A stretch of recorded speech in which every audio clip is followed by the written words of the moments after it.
is well in my life. All is well in my world. All is well in my life. All is well in my world. All is well. I want to talk to you about death and afterlife. My mother passed away 9 months ago. And in the first 3 months, she let me know that she was here with me. Under her favorite chair, after I moved it away, was a penny from my birth year. I would walk through my house and smell cigarette smoke without the clouds of smoke. I'd smell bacon. She came to me in dreams. So I was told by a psychic that she is with me and that I can call upon her at any time for anything. And I felt that. I felt that very strongly for the first 3 to 6 months. And not so much lately, although I still believe that she is there. But then I'm wondering, in the afterlife, if as non-physical... There is no afterlife. Well, as non-physical. It's all now. So she went back to non-physical. No. No? But if she chooses to have another physical life, then does she leave that presence that she had with me? Well, these are big questions, and it's going to take a little while for us to help you get to the bottom of it. But the most significant thing that we want you to understand is that when somebody makes their transition back, they just isn't the right word, merely isn't the right word, but what they do is they reemerge into the wholeness of that which they are. So the access that you have to them is that broader perspective that you had available to you even before they reemerged back into non-physical, but you didn't think about it. It's a rare one who would walk around in their physical human body, who would say, for example, Esther was not walking around saying, I think I'm going to see if I can talk to the inner being of Jerry while Jerry was still in physical form. It just seemed more productive to talk to him. And so, but once he's no longer standing around in that frisky format that he was, now she's going to talk to him. She is talking to him from that broader format. So the operative word here is, what is your expectation? Usually when people make their transition, you're thinking about them more, and often you're missing them more, but they are on your mind more. So you are summoning a rendezvous more often. And all who reemerge into non-physical are really specifically aware of you and wanting to interact with you, but you're really squirrely in your vibrations. In other words, just like in your normal day-to-day experiences, you want things that you get in the way of all day, every day, and that's just another thing that you want that you get in the way of, you see. So we've been saying to you for a while that when you really, really, really, really want something, that even though you might be sort of kind of in the way of it, if you really want it, your desire trumps everything. So strong desire will bring you some of the results that you want, even if you are vibrationally sort of in the way of it. But then as time passes, sometimes your desire or your focus is not as strong, and that's what's making you feel like there is less interest from that perspective. But there isn't. There's not less interest. People are really confused about non-physical. It's something that you like to think about sometimes and you don't want to think about most of the time. And because you don't understand it, because there are so many really crazy stories that people tell about it.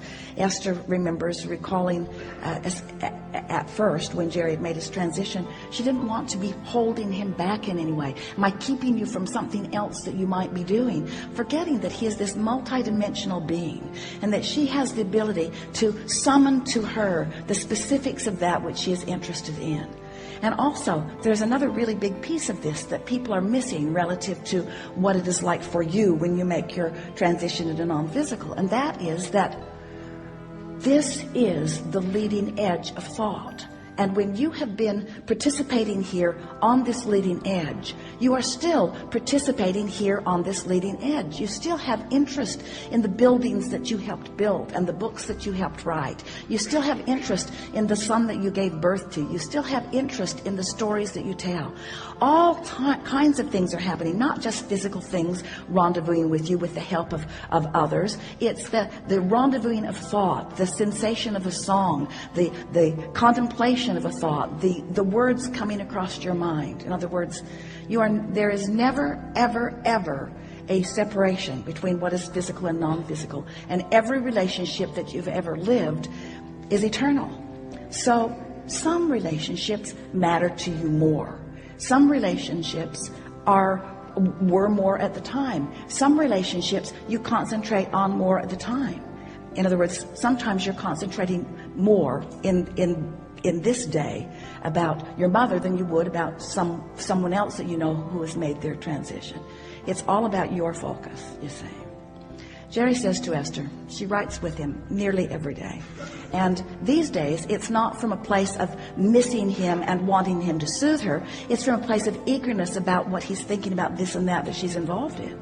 And what she's noticed is that she doesn't have to sit and formally invite him into her experience. She can feel him joining her with exuberance in the experiences. She can feel there's an added power and clarity and friskiness and intent and deliberateness that was not her experience before. She can feel the difference in that.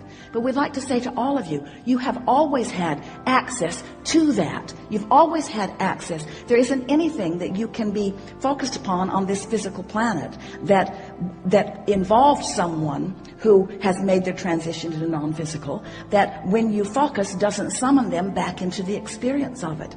But your expectation about what that co-creation means is the way it plays out in your experience, you see. You all have access to your non-physical families, and we would like you to understand in a fullness that maybe you've not found before, the interest that your non-physical families have in you, you see. Physical humans have sort of had the orientation for a while. Doesn't serve you, but it goes something like, I'm here to prove myself in some way. So you've been reluctant to accept the blending of that which is you as an extension of that which is source. Because you're either out to prove something or you're out to earn some award or be judged in some right way. And so you want to stand singularly in order to get the credit or the blame. It's a very screwy thing that you've sort of worked out for yourselves. But when you begin to understand that you are vibration and that source is vibration, when you understand that life is eternal and that this is the leading edge and that the manifestations that you are reaching for are the fuller version of the vibrational version, and that which you think of as non-physical is in on all of that, and that what we all are is consciousness, and that what consciousness is love, and that what love is feeling. And to be in physical bodies where you have the ability to translate the feeling of source into meaningful moments, that's just as good as it gets, you see. So when you feel frisky, you're aligned with that. When you feel sure, you're aligned with that. When you feel exhilaration, you're aligned with that. In other words, you are extensions of all of that. And you might as well just once and for all accept that the you that you've been calling you has never been anything close to as singular as you've wanted it to be. Because you've been establishing things that you want, and there are all kinds of non-physical consciousness that is joining you in this. But it's only when someone dear to you, like Jerry or like your mother, make your transition that you begin to contemplate consciousness in those more specific terms. So we want to say to you the same thing on this subject as we've been saying to you about all subjects, that As you go general, you have this source that is flowing through you. And when you get specific interest from source that is flowing through you, you see. We want to find ways to make you comfortable in knowing that you have access to as much as you are willing to ask for, and you get to experience as much as you are consciously able to allow. Talk about being willing to play whatever roles you are wanting to play. In other words, you have access to infinite intelligence. Do you know what that means? And most physical beings think that once somebody has lived their life and they reemerge, that then they are done. And there's nothing even remotely accurate about that. Because everything that they've set into motion, they are still interested in. And you are the hands and the minds. You are the molders of the further clay. That's what true inspiration is. Creative artists and writers, songwriters, authors, all kinds of people that you put in what you want to call the creative category have already tapped into that. They know they are receiving that consciousness that is broader. But most humans don't walk around doing that. You have the ability, when you comb your hair, to ask someone to help you. And there are those who would like to do that. You have the ability, when you drive through traffic, to ask someone for the fastest route or for the route that is the most beautiful. And there are those who have the ability to do that. You do not need to call us by name. But if you will clarify your intention, understanding that you have this unseen but not unfelt, unseen but not unknown force of non-physical nature that is flowing with you, then in time, from your personal experience, you begin to understand that we are all in this together, that you are not here apart from any of that. And then you begin to understand what the true continuity of life is.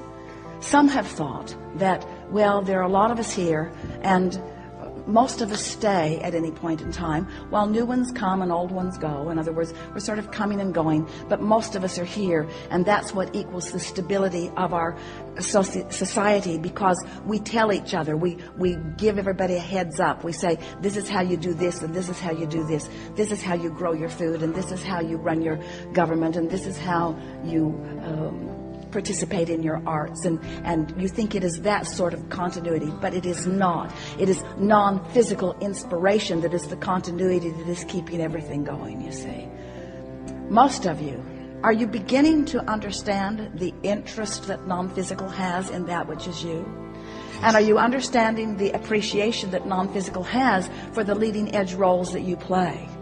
And aren't you more and more eager to participate in a personal way with that non-physical energy?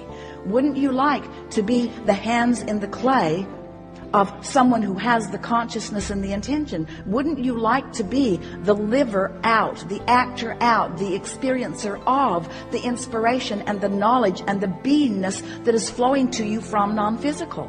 Yes. Wouldn't you like to be the love of that which you call God? And wouldn't you like to be the clarity of those who have gone before? And wouldn't you like to stand in the place of exuberance when you discover yet a new thing to think about and a new way of expressing it? Wouldn't you like to be there as the physical conveyance of that non-physical energy? And wouldn't you like to be consciously aware of the party that non-physical is having as a revel in the new discovery that you have made? How you have come to separate yourself from the whole of who you are is just an amazing phenomenon. It is the most incredible thing that humans have done. How you have managed to, generation after generation, talk to one another in a way that separates you from the power and the love and the clarity and the fun and the eagerness and the newness of life that is available to all of us, you see. You can't pinch us off. Don't worry about it. You cannot deprive us of you. But you can deprive you of us. Nice to know. Thank you.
I am not there, I do not sleep.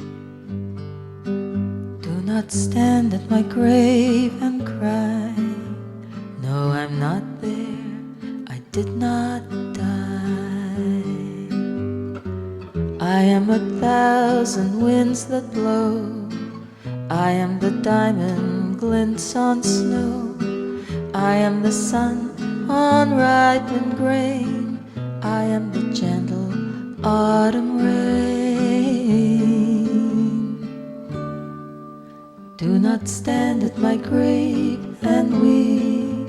I am not there, I do not sleep. Do not stand at my grave and cry. No, I'm not there, I did not die. And when you wake in the morning's hush, I am the swift uplifting rush of quiet birds in circled flight. I am the stars that shine at night. Do not stand at my grave and weep. I am not there, I do not sleep. Do not stand at my grave and cry. No, I'm not there, I did not die. Do not stand at my grave and cry. I'm not there, I did not die.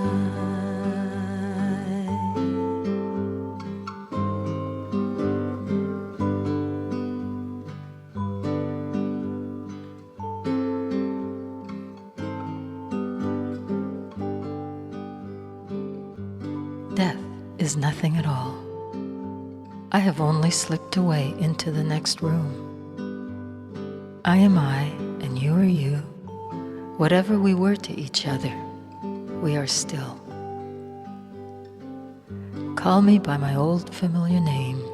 Speak to me in the easy way which we always used. Put no difference in your tone, wear no forced air of solemnity or sorrow. Laugh as we always laughed at little jokes together. Play, smile, think of me, pray for me. Let my name be ever in the household word that it always was. Let it be spoken without an effort, without a trace of shadow in it. Life means all that it ever meant. It is the same as it ever was. There is absolute, unbroken continuity. Why should I be out of mind because I am out of sight? I am but waiting for you, for an interval, somewhere very near, just around the corner.